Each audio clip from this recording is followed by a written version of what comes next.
Bonjour, j'espère que vous allez bien. Dernièrement, j'ai adopté certaines habitudes de vie en général qui font en sorte que je me sente mieux dans mon quotidien.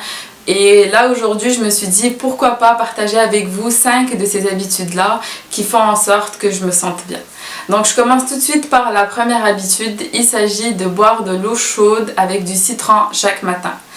Pourquoi je fais ça? Tout d'abord parce que au réveil, on a tous besoin d'hydrater notre corps. Ensuite, ça aide à purifier notre corps, ce qui est super pour commencer la journée. Également, l'apport de vitamine C qu'on retrouve dans le citron, ça aide à renforcer notre système immunitaire et ça aide à libérer les toxines plus rapidement de notre corps.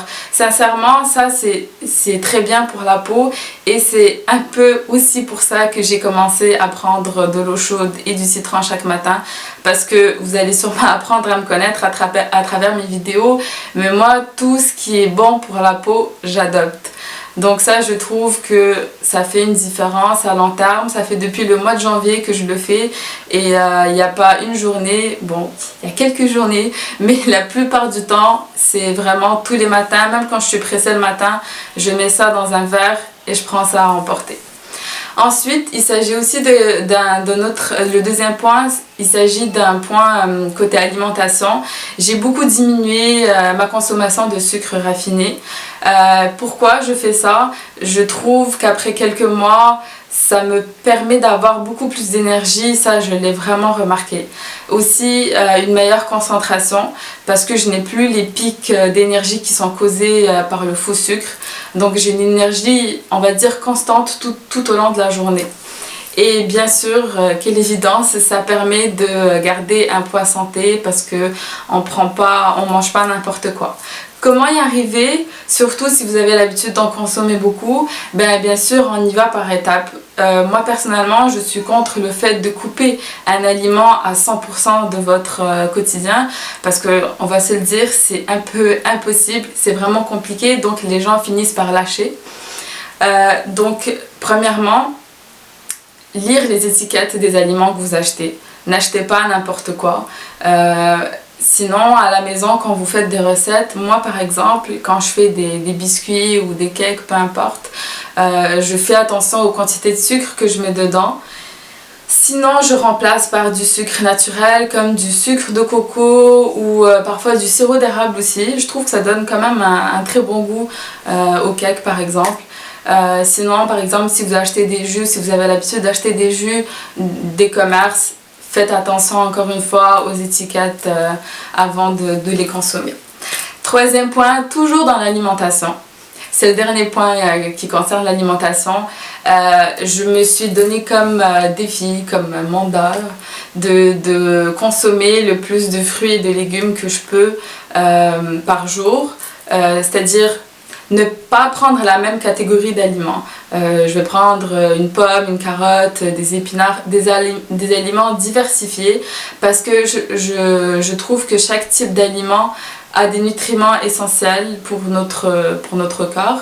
Par exemple, les aliments verts sont riches en antioxydants, ce qui est aussi très bien pour la peau. Et qu'est-ce que je vous disais? Que tout ce que je faisais avait un peu rapport à ma peau. Encore une fois, le sucre, diminuer le sucre, c'est super pour votre peau, donc n'hésitez pas. Alors, je passe au quatrième point. Le quatrième point qui est un peu... c'est surtout depuis janvier, encore une fois, on dirait que c'est des nouvelles résolutions que j'ai adoptées, mais c'est Rania ma nouvelle résolution, c'est elle qui me permet d'atteindre et de respecter tous ces points-là. Vous allez comprendre, c'est se lever tôt. Je me lève tôt, oui, parce que j'ai un bébé, mais j'essaie de me lever plus tôt que mon bébé afin de pouvoir accomplir encore plus de choses. Je sens que depuis que je fais ça, déjà j'ai l'impression que c'est devenu naturel. Je me réveille 10-15 minutes avant mon réveil. Je me sens quand même en forme, même si j'ai pas eu une très longue nuit de sommeil, et je sens que j'accomplis tellement plus de choses. Donc au cours de la journée, je vois justement la quantité de choses que j'ai accomplies et on dirait que ça me booste encore plus. Donc c'est que du positif. Dernier point, Et Zach va pas être d'accord avec ce point-là. Mais il s'agit de planifier sa journée. Et quand je dis planifier sa journée, je devrais plutôt dire planifier sa semaine ou planifier d'une manière générale parce que je trouve que c'est vraiment primordial de planifier. Zach comprend pas encore ce point-là, mais parfois je lui dis on fait quoi demain ou on fait quoi le week-end prochain. Ben, il me dit comment ça on va déjà prévoir le week-end prochain. Oui, moi j'ai besoin de savoir qu'est-ce qui va se passer dans ma semaine. Est-ce que je vais avoir du temps libre? Est-ce que ça va être une journée qui est complètement chargée? J'ai vraiment besoin d'avoir le contrôle sur ma semaine.